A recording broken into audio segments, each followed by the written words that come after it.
വചനമൊഴി ജനുവരി 8.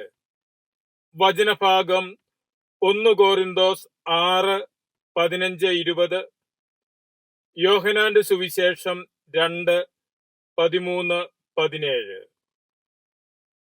വിശുദ്ധ യോഹന്നാൻ അറിയിച്ച നമ്മുടെ കർത്താവ് ഈശോ മിശിഹായുടെ പരിശുദ്ധ സുവിശേഷം. യഹൂദരുടെ പെസഹ അടുത്തിരുന്നതിനാൽ ഈശോ ജെറുസലേമിലേക്ക് പോയി. കാള, ആട്, പ്രാവ് എന്നിവ വിൽക്കുന്നവരെയും നാണയം മാറ്റാനിരിക്കുന്നവരെയും ദൈവാലയത്തിൽ അവൻ കണ്ടു. അവൻ ചരടുകൊണ്ട് ചാട്ടയുണ്ടാക്കി അവയെയെല്ലാം, ആടുകളെയും കാളകളെയും, ദൈവാലയത്തിൽ നിന്ന് പുറത്താക്കി. നാണയമാറ്റക്കാരുടെ നാണയങ്ങൾ ചിതറിക്കുകയും മേശകൾ തട്ടിമറിക്കുകയും ചെയ്തു. പ്രാവുകൾ വിൽക്കുന്നവരോട് അവൻ പറഞ്ഞു, ഇവയെ ഇവിടെ നിന്ന് എടുത്തുകൊണ്ടുപോകുവിൻ. എന്റെ പിതാവിന്റെ ഭവനം നിങ്ങൾ കച്ചവട സ്ഥലമാക്കരുത്.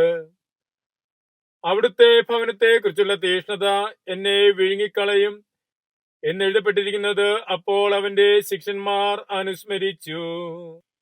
ഈശോയിൽ സ്നേഹമുള്ളവരെ, സുവിശേഷത്തിൽ നാം ശ്രവിച്ചത് ഈശോ ദൈവാലയം ശുദ്ധീകരിക്കുന്നതിനെ കുറിച്ചുള്ള വിവരണമാണ്. ദൈവസാന്നിധ്യത്തിന്റെ അടയാളമായിരുന്ന ദൈവാലയം പലവിധ വ്യാപാരങ്ങളാൽ അതിന്റെ ലക്ഷ്യത്തിൽ നിന്ന് മാറിപ്പോയി. ആ അവസരത്തിൽ കർത്താവിന്റെ ഇടപെടലിലൂടെ ദൈവാലയത്തെക്കുറിച്ചുള്ള ബോധം ജനങ്ങളിൽ ആഴപ്പെടുന്നതിന് ഈശോ ചെയ്ത പ്രവൃത്തിയാണ് ദൈവാലയ ശുദ്ധീകരണം. അന്ന് ജെറുസലേം ദേവാലയം ശുദ്ധീകരിച്ച ഈശോ ആ ദൈവാലയം തകർക്കപ്പെടുമെന്നും 3 ദിവസം കൊണ്ട് പുനരുദ്ധരിക്കപ്പെടുന്ന പുതിയ ദൈവാലയം ഉണ്ടാകുമെന്നും പറഞ്ഞു. അത് മിശിഹായാണ്, മിശിഹായുടെ ഭൗതിക ശരീരമായ സഭയാണ്. ആ സഭയെ മിശിഹ എന്ത് ലക്ഷ്യത്തോടുകൂടി സ്ഥാപിച്ചോ ആ ലക്ഷ്യത്തിൽ നിലനിൽക്കുക സഭയുടെ ദൗത്യമാണ്. സഭയാകുന്ന ദൈവാലയം ഇന്നും നിലനിൽക്കുന്നത് അതിന്റെ ശുശ്രൂഷകരിലൂടെയാണ്, അവിടെ ഒന്നിച്ചു കൂടുന്നവരിലൂടെയാണ്. ആ കൂട്ടായ്മ തന്നെയാണ് സഭ.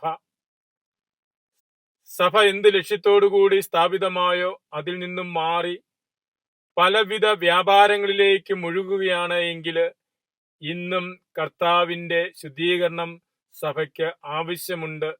കർത്താവ് അവിടെ നടക്കുന്ന എല്ലാ വ്യാപാരങ്ങളെയും കാണുന്നുണ്ട് എന്ന തിരിച്ചറിവിലേക്ക് നാം വരണം എന്ന് തിരുവചനം പറയുന്നു. സഭയുടെ അംഗങ്ങളാകുന്ന നാം ഓരോരുത്തരും ദൈവാലയങ്ങളാണ്. ദൈവത്തിന്റെ അരൂപി വസിക്കുന്ന ആലയങ്ങളാണ് നാം ഓരോരുത്തരുമെന്ന് പൗലോസ്ലീഹ ലേഖനത്തിലൂടെ പ്രബോധിപ്പിച്ചിട്ടുണ്ട്.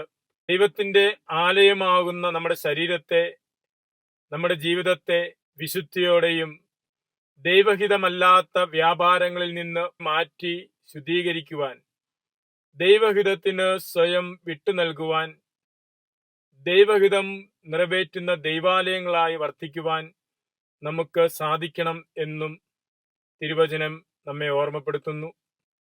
ദൈവഹിതത്തിന് വിപരീതങ്ങളായ വ്യാപാരങ്ങൾ നമ്മുടെ ഹൃദയമാകുന്ന ദൈവാലയത്തിൽ നടക്കുന്നുണ്ട് എങ്കിൽ അതിനെ അകറ്റുന്നതിനുള്ള, അതിനെ തുടച്ചു നീക്കുന്നതിനുള്ള കൃപ നമുക്ക് പ്രാർത്ഥിക്കാം.